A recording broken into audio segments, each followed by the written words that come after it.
bí oníṣòro ó ti dé wọ́pọ́gbọ́n àgbọ̀nláyé lẹ́tọ̀ àjùmọ̀ṣe wa ní ó ti dòde o àgbọ̀nláyé àjùmọ̀ṣe wa ní òjòmọ̀dé ti dé ó ti dòde o àgbọ̀nláyé ó ti dòde àjùmọ̀ṣe wa ní òjòmọ̀dé ti dé 107.5 FM ó ti ń wáyé gbogbo Lagos tí wọ́n ti wá o ẹ̀dìkà ló sì fẹ́ gbọ́n lágbo méjì ọ̀bọ̀ sí mẹ́ta ọ̀sán gbogbo ọjọ́ wẹ́gbẹ́ ètò ẹ̀ máa tẹ́tí sí èmi pé kí wọ́n gbé kápọ̀ sóòrò òótọ́ ìmọ̀ bí oníṣòro àwa ń gbàgbọ́ rẹ̀ lọ́wọ́ wọ́n ti dọ̀dẹ̀ àgbọ̀nláyé àjùmọ̀ṣe wa ní òjòmọ̀dé ti dé wọ́n ti dọ̀dẹ̀ àgbọ̀nláyé àjùmọ̀ṣe wa ní òjòmọ̀dé ti dé àgbọ̀nláyé ilé ayé yìí kò ṣe dájú àgbọ̀nláyé ká fọwọ́sowọ́ òótọ́ àgbọ̀nláyé ilé ayé yìí kò ṣe dágbé.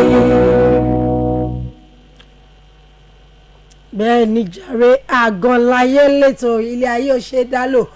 bẹ́ẹ̀ ni kò ṣe dágbé. mo máa ń sọ wípé ọlọ́run dá wa nítorí ara wa ni. ẹ jẹ́ kí n máa kí wa wípé a kú pọ̀pọ̀ ṣìnṣìn ọdún kérésìmesì àdúpẹ́ lọ́wọ́ ọlọ́run wípé níjẹ́jọ́ là ń sọ fúnra wa ní pé ọdún bọ̀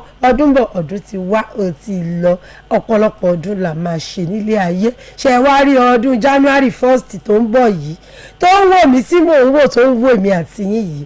lágbára lọ́wọ́ ọlọ́run àtúnjọ máa ṣe ni àtúwájọ ṣọ̀pọ̀lọpọ̀ ọdún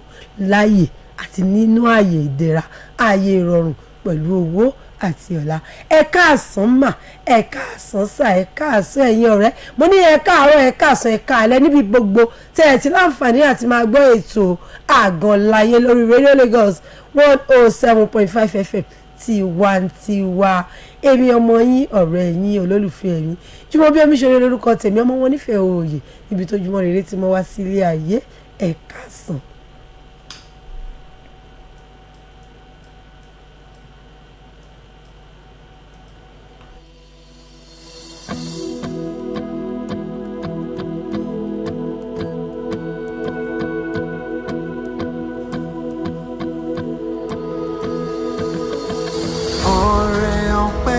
lèmi mú wá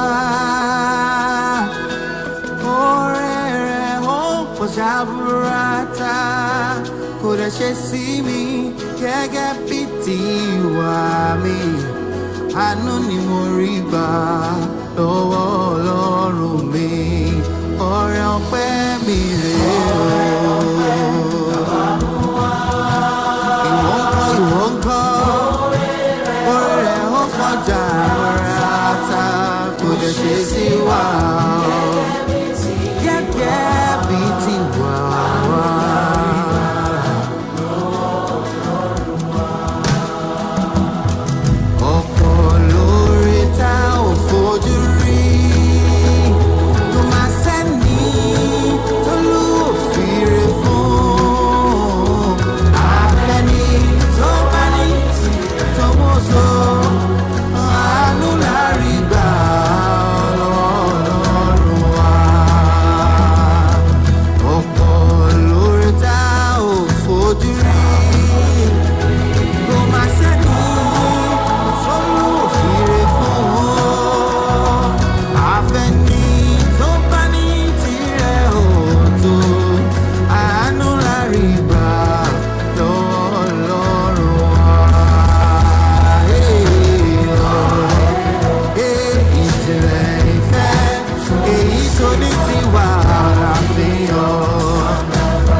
Daddy, mo fẹ́ lollipop, strawberry real pop lèmi fẹ́. Èmi náà máa gba mango real pop sí. Rárá o, ẹyọ kan ló máa gbé. Èmi jà sí bẹ́ẹ̀ ṣe ń fẹ́ pọ́ngilá strawberry real pop, mango real pop, passion àti white apple. Àwọn sweet aládùn tó lè ṣàfẹ́rí rẹ̀ látọdún 2017. Ṣùgbọ́n àwọn ò pọ̀ jù ọ̀nà mẹ́rin ló pín sí. Lílá ẹ̀ máa la gbogbo ẹ̀ lálàáfíà. Àmọ́ omi lèmi fẹ́ mu. Room pack water 75 cl, 50 cl àti 30cl royal park water gbogbo ẹ̀ ni wọ́n rọ lábẹ́ ìmọ́tótó iṣẹ́ ìwádìí sweet real pop ó ṣe é lá fọmọdé ó ṣe é lá fàgbàlagbà òun ní kẹ́ ẹ jẹ́ káwọn ọmọ yín yàn láàyò ó dára lójú ìwọ̀n gíráàmù 18 lẹ́yọ kọ̀ọ̀kan láti wé àwọn akẹgbẹ́ ẹ̀ ó ní gọ́ọ̀mù nínú pẹ̀lú igi tó gùn tó ṣe é gbámú dáadáa láti jẹ́ alágbàtà real pop àti royal park water ẹ kàn sí wọn ní nọ́mbà 15 Salamatu Street Ilasamaja Lagos. Real pop, lollipop, hey! The moment is here.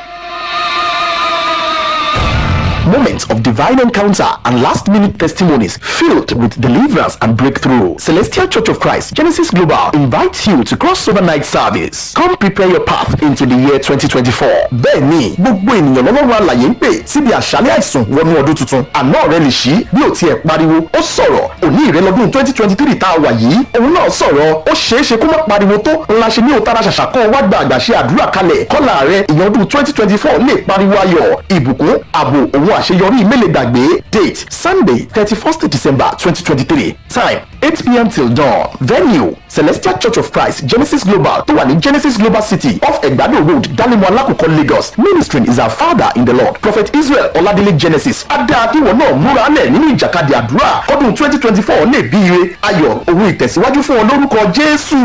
It promises to be a groundbreaking experience into the new year. Don't miss it. Jesus is Lord. Erosivo Communications alága ìdúró ìjókòó MC fún èyíkéyìí ayẹyẹ tẹ́fẹ́ ṣe wọ́n dáńtọ́ wọ́n mú òde rẹ̀ dùn kò séwu classic alága jùmọ̀ bí omi ṣoore. Fún alága ìdúró àti alága ìjókòó ẹ pè classic alága sórí 0704 424 7984 0704 424 7984. Èyí ayẹyẹ tẹ́fẹ́ ṣe wọ́n dáńtọ́ wọ́n mú òde rẹ̀ dùn kò séwu classic alága jùmọ̀ bí omi ṣoore. Ọdún mẹ́wàá ètò onírun sálámù lórí rédíò Lagos. Àjíyájú mọ́ bí o bá ti mọ̀ ká dúpẹ́ oríṣẹ́ Ọlọ́run ni. Àjíyá Fátímà jùmọ̀ bí oníṣòre ó kú oríire òun olùgbàlejò síbi ayẹyẹ 3-in-1 ọdún mẹ́wàá ètò Nuru Salam ní gbogbo ilé oṣù Ramadan ní rédíò Lagos. Ìkórajọ Nuru Salam Islamic Foundation fún wọn aláìní àti àmì ẹ̀yẹ fún wọn májẹ̀ ó bàjẹ́ tí òun jẹ́ kẹ́tọ̀ yìí ó dúró láti bẹ̀rẹ̀ pẹ̀pẹ̀. Lọ́jọ́ Sunday January 28 ọdún tuntun 2024 láago 12 ọ̀sán lè tó máa bẹ̀rẹ̀. Nínú rédíò Lagos Eco FM multipurpose hall Agídìgbé Ìkẹjà àwọn gbajúmọ̀ olórin Islam máa dá wa lára yá. Sheikh Jamiu Àmì Ọlọ́run ni wọ́n máa ṣe wáàsí dress code white and gold. Fún ẹ̀kúnrẹ́rẹ́ àlàyé láti ṣe onígbọ̀wọ́ ẹ pè 0706 056 5191 tàbí 0704 424 7984. Ayẹyẹ Nuru Salam ìmọ́lẹ̀ àlàáfíà January 28 ọdún tuntun ni o. Mashallah.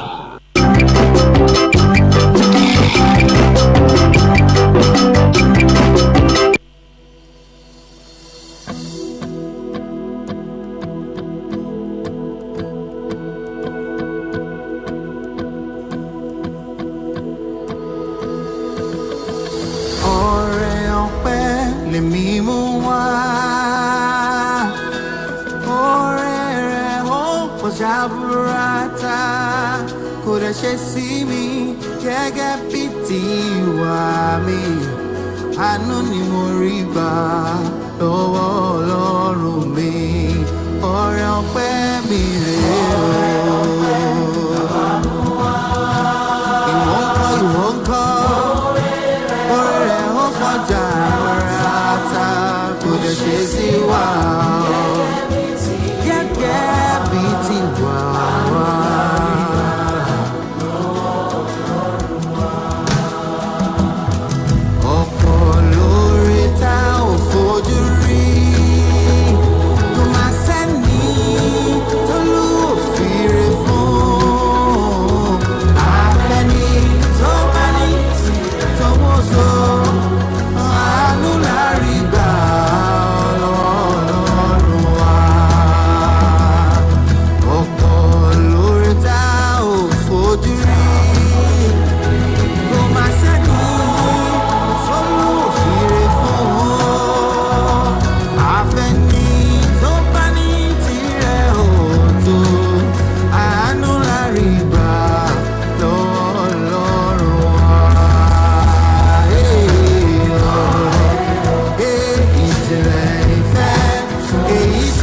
Àgọ́láyé ilé ayé yìí kò ṣe dágbé. Àgọ́láyé káfọ́ ìfọwọ́sowọ́pọ̀ ló tọ́ àgànláyé ilé ayé yìí kò ṣe dágbé.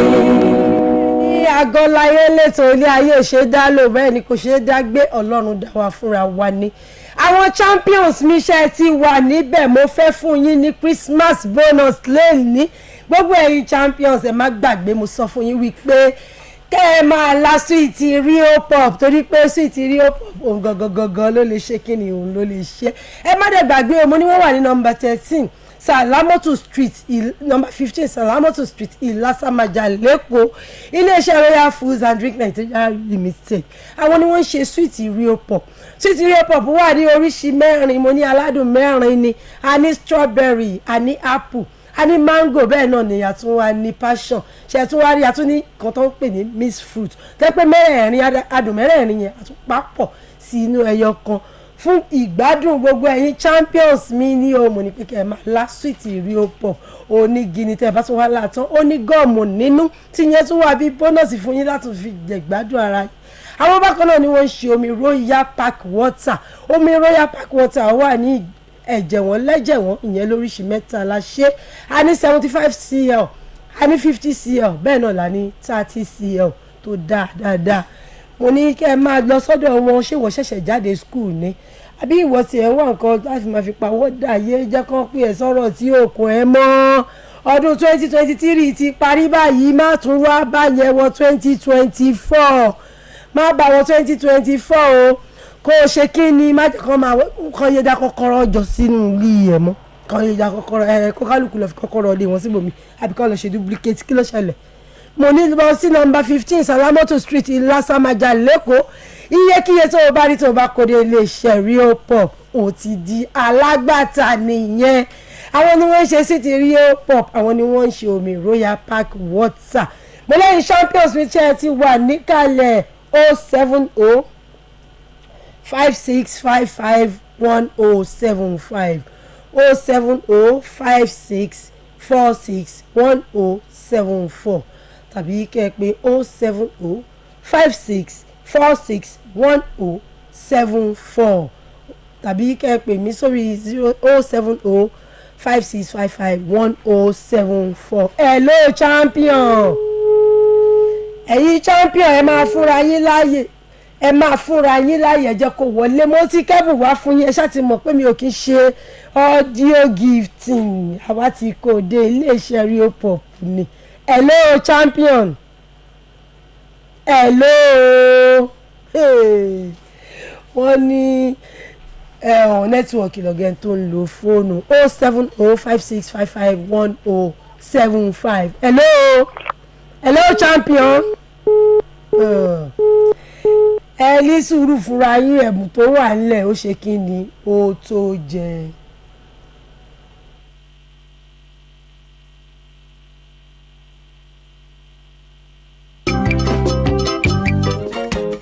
ọdún mẹ́wàá ètò Nuru Salamu lórí rédíò Lagos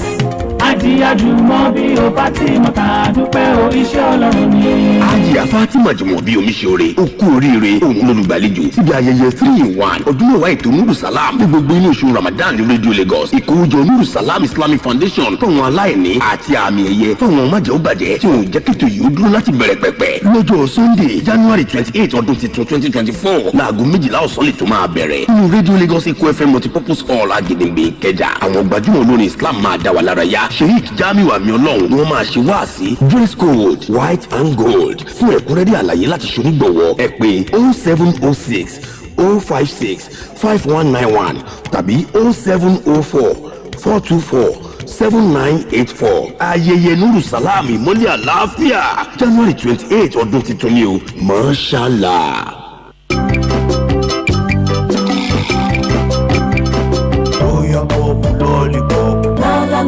La, ọmọdé la, àgbà la, everybody la. Daddy mo fẹ́ lollipop, strawberry Rio pop lèmi fẹ́. Èmi náà máa gba mango Rio pop sí. Rárá o, ẹyọ kan ló máa gbé. Èmi jà sí i bẹ́ẹ̀ ṣe ń fẹ́ pọ́ngilá strawberry Rio pop mango Rio pop passion àti white apple àwọn sweet aládùn tá ò lè ṣàfẹ́rí rẹ̀ látọdún 2017 ṣúgà wọn ò pọ̀ jù ọ̀nà 4 ló pín sí. líla ẹ̀ máa la gbogbo ẹ̀ lálàáfíà àmọ́ omi lèmi fẹ́ mu. Royal Park water 75cl 50cl àti 30cl Royal Park water gbogbo ẹ̀ ni wọ́n rọ lábẹ́ ìmọ́tótó iṣẹ́ ìwádìí sweet Rio pop ó ṣe é lá fọmọdé ó ṣe é lá fàgbàlagbà òun ni kẹ́ ẹ jẹ́ káwọn ọmọ yín yàn láàyò ó dára lójú ìwọ̀n gíráàmù 18 lẹ́yọ kọ̀ọ̀kan láti wí àwọn akẹgbẹ́ ẹ̀ ó ní gọ́ọ̀mù nínú pẹ̀lú igi tó gùn tó ṣe é gbámú dáadáa láti jẹ́ alágbàtà Rio pop àti Royal Park water ẹ kàn sí wọn ní nọ́mbà 15 Salamatu Street Ilasamaja Lagos. Rio pop lollipop. Erosimo Communications alága ìdúró ìjókòó MC fún èyíkéyìí ayẹyẹ tẹ́fẹ́ ṣe wọ́n dáńtọ́ wọ́n mú òde rẹ̀ dùn kò séwu classic alága jùmọ̀ bí omi ṣoore. fún alága ìdúró àti alága ìjókòó ẹ pè classic alága sórí 0704 424 7984 0704 424 7984. èyí ayẹyẹ tẹ́fẹ́ ṣe wọ́n dáńtọ́ wọ́n mú òde rẹ̀ dùn kò séwu classic alága jùmọ̀ bí omi ṣoore. ọdún mẹ́wàá ètò Nuru Salamu lórí rédíò Lagos àjíyájúmọ́ bí o Fatima ta dúpẹ́ o iṣẹ́ Ọlọ́run ni. Àjíyá Fatima jùmọ̀ bí omi ṣoore ó kú oríire òun lólùgbàlejò síbi ayẹyẹ 3-in-1 ọdún mẹ́wàá ètò Nuru Salam ní gbogbo inú oṣù Ramadan ní rédíò Lagos ìkówójọ Nuru Salam Islamic Foundation fáwọn aláìní àti àmì ẹ̀yẹ fáwọn májẹ̀ ó bàjẹ́ tí òun jẹ́ kẹ́tọ̀ yìí ó dúró láti bẹ̀rẹ̀ pẹ̀pẹ̀ lọ́jọ́ Sunday January 28 ọdún tuntun 2024 láago 12 ọ̀sán lè tó máa bẹ̀rẹ̀ nínú rédíò Lagos Eco FM multipurpose hall Agídìgbé Ìkẹjà àwọn gbajúmọ̀ olórin Islam máa dá wa lára yá Sheikh Jamiu Àmì Ọlọ́run ni wọ́n máa ṣe wáàsí dress code white and gold fún ẹ̀kúnrẹ́rẹ́ àlàyé láti ṣonígbọ̀wọ́ ẹ pè 0706 056 5191 tàbí 0704 424 7984 ayẹyẹ Nuru Salam ìmọ́lẹ̀ àlàáfíà January 28 ọdún tuntun ni o mashallah. Ògúnlógún èèyàn ló máa gba ògo tuntun kọrin tuntun wọnú ọdún tuntun 2024 níbi àdúrà crossover wọnú ọdún tuntun 2024 lálẹ́ ọjọ́ 21 December 31st oṣù kejìlá ọdún 2023 mọ́júmọ́ ọjọ́ kìíní oṣù kìíní ọdún 2024 àtẹ̀jáde látọwọ́ Prophet Israel Ọládélé Ògúndípẹ̀ Unstoppable Genesis sọdí mímọ̀ wípé ìre ògo tuntun ni yóò máa jáde sáyé gbogbo ènìyàn ní gbogbo òru ọjọ́ kìíní oṣù kìíní ọdún 2024 tí ohun rere ọ̀tun àti ògo tuntun á sì bẹ̀rẹ̀ sí ní farahàn lẹ́sẹ̀kẹsẹ̀. gbogbo ènìyàn ló yẹ kó wà níbi àkànṣe àdúrà crossover wọnú ọdún 2024 ní Genesis Global City Dominion Grand off Àgbàdo Road Alákòókò Lagos ọjọ́ Èkó Sunday ní ọjọ́ 21 oṣù kejìlá aago 8 alẹ́ ni gbogbo ètò á sì bẹ̀rẹ̀. wòlíì àgbáyé ni Prophet Israel Ọládélé Ògúndípẹ̀ The Unstoppable Genesis ni yóò máa fi àṣẹ ìpè wòlíì súre ògo sáyé gbogbo ènìyàn wọnú ọdún tuntun àkó òjúrọ́ náà o.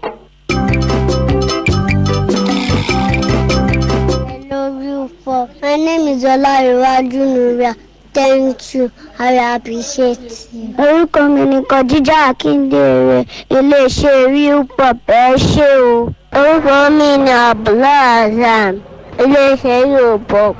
ẹ ṣé. Orúkọ mi ni Fatia Afọlábí, iléeṣẹ́ Rio pop ẹ ṣé o. Ọwọ́ yín á máa ròkè, òkè òkè lẹ́ẹ̀ máa lọ o.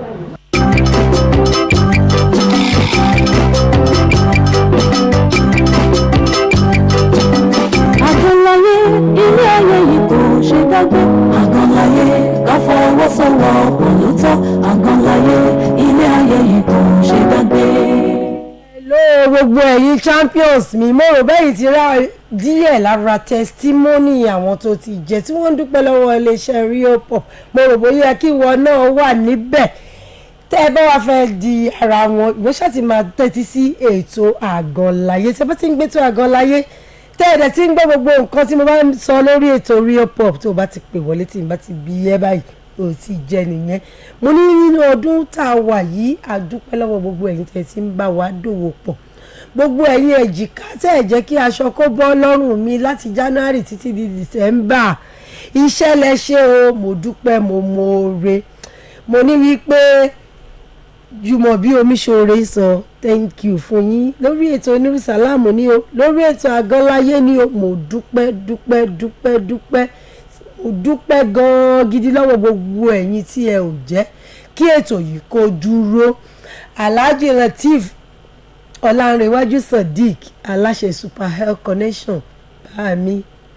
ẹ ṣé gan-an mo dúpẹ́ lọ́wọ́ yín ẹ ṣé mo dúpẹ́ lọ́wọ́ Alhaji Abímbọ́lá Adénúgà Anod of Nako aláṣẹ Enuga First ẹ ṣé mo dúpẹ́ lọ́wọ́ yín bẹ́ẹ̀ ni kí n má gbàgbé Alhaji Babatunde Yusuf Ayinla ànábì gbogbo Mushin nìyẹn mo dúpẹ́ lọ́wọ́ yín o ẹ ṣé ìnáwó ní tánwọ́ yín mo dúpẹ́ lọ́wọ́ Alhaji Ọláwálé Ridwan Kúlà ẹ ṣé olórí ọ̀dọ́ gbogbo ìjọra Kingdom ẹ ṣé mo dúpẹ́ lọ́wọ́ yín mo dúpẹ́ lọ́wọ́ Oríyọmí Àdìsá ìyẹn Holy Michael àwọn onímọ̀ṣin àjínà Mushin ànádòrú kító thank you so very much mo dúpẹ́ lọ́wọ́ Yekin Ojúọlápé speaking ẹ ṣé ẹ kú àdúró tì mí lórí ètò Àgọ́láyé lórí ètò Nuru Salam tẹ́ ẹ máa náwó ayọ̀ sí wa Ọlọ́run á bá mi náwó ayọ̀ sí yín mo dúpẹ́ lọ́wọ́ Alhaji Márúwá bẹ́ẹ̀ ni mi ò ní gbàgbé ẹ̀gbọ́n mi dáadáa Gbénga Nako ìyẹn ìjọba Pharaohs Patakos mo dúpẹ́ owó bàbá Ọmọgbọ́láwọn thank you so very much mo dúpẹ́ lọ́wọ́ yín o mo ní lọ́lá sísítà mi dáadáa Moneymus aláṣẹ Moneymus jewelry gbogbo ẹ̀yin tí Moneymus ṣe ṣá ti mọ̀ ẹ máa bá mi lọ kàn sí wọn kẹ́ máa ra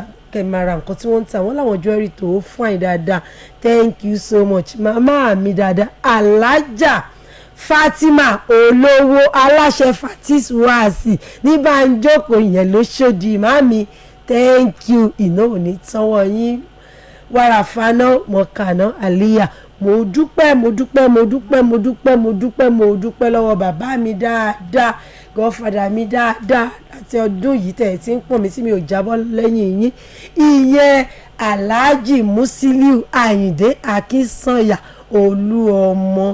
mo dúpẹ́ lọ́wọ́ yín o Gbádéwọ̀lú King Olúọmọ thank you so much owó bàbá ìbejì méjì mo dúpẹ́ ẹ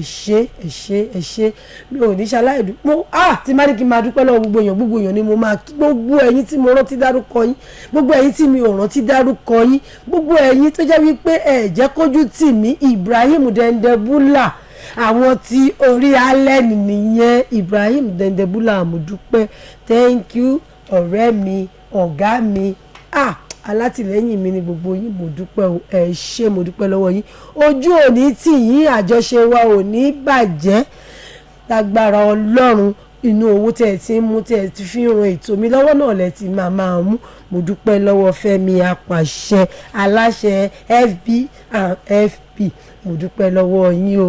dúpẹ́ lọ́wọ́ gbogbo yín àtẹ̀yin tí mo rántí dárúkọ àtẹ̀yin tí mi ò rántí dárúkọ mo mọ̀ lóore o mo ní mo dúpẹ́ Ọlọ́run á máa bá mi pèsè fún yín ọwọ́ yín ò ní kàn sàlẹ̀ àpò àjọṣe wa ó máa pẹ́ fúnra wa lágbára Ọlọ́run mo dúpẹ́ lọ́wọ́ Alhaji Wasiu Ajibola Ọ̀dẹ́tọ́lá ìyẹn Pasuma Wonder thank you so very much my daddy mo dúpẹ́ lọ́wọ́ Saheed Òṣùpá mo dúpẹ́ lọ́wọ́ Malaika mo dúpẹ́ lọ́wọ́ Suleiman Atawẹ́wẹ́ bẹ́ẹ̀ ni mo dúpẹ́ lọ́wọ́ Rẹ̀mí Àlùkò gbogbo ẹ̀yin olórin pátápátá mi ò wá nígbàgbé bọ̀dá mi Wàsíù Haruna Ìṣọ̀lá ẹ ṣé mo dúpẹ́ Kate Ẹ̀dùdọ̀rí thank you gbogbo ẹ̀yin tó jẹ́ wípé a máa ń lo orin yín àtijọ́ máa ẹ̀yin náà sì ń fọ ọ̀nà kan lẹ fi ń dá sí nìyẹn mo dúpẹ́ lọ́wọ́ gbogbo yín o mo dúpẹ́ lọ́wọ́ yín o mo dúpẹ́ lọ́wọ́ àfá mi dáadáa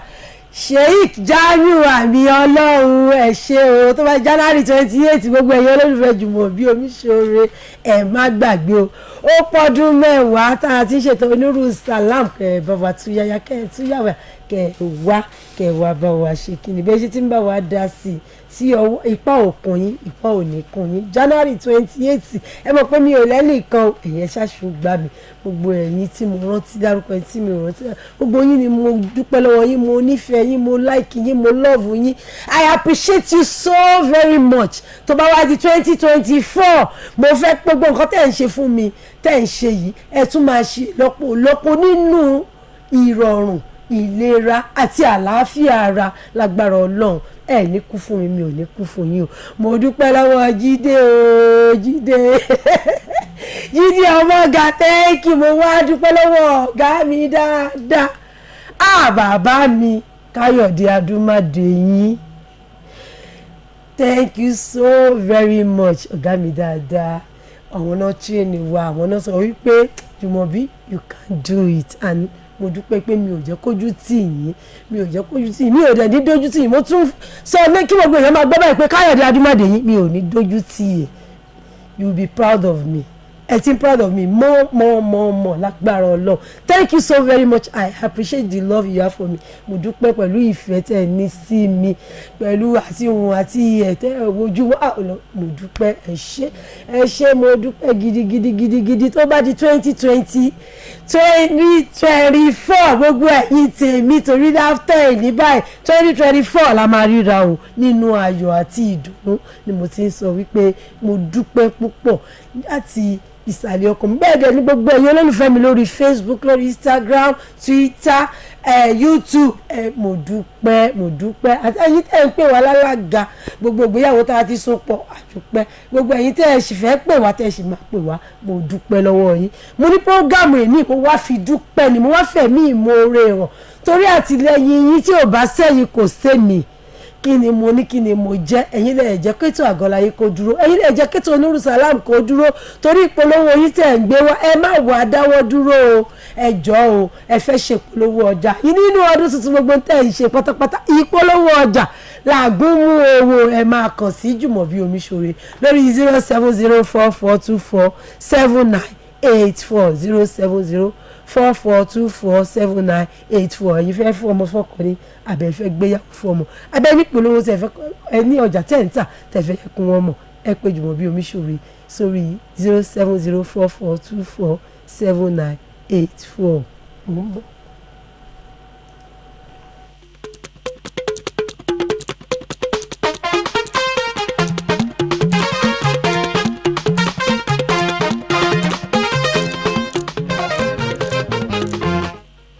Àlàbí ọjọ́ yẹn máa rí o Pasuma. bẹ́ẹ̀ ni o mo ti dúpẹ́ lọ́wọ́ gbogbo ẹ̀yin tẹ́ ẹ ti fún mi ẹ̀yin tẹ́ ẹ ti fẹ́ fún mi ẹ̀yin tó wà lọ́kàn yín láti fún mi ẹ̀ má ṣe ìwà ṣe o ìnáwó ní tánwọ́ gbogbo wa gbogbo alájọ máa rí owó ná mo dúpẹ́ lọ́wọ́ yín o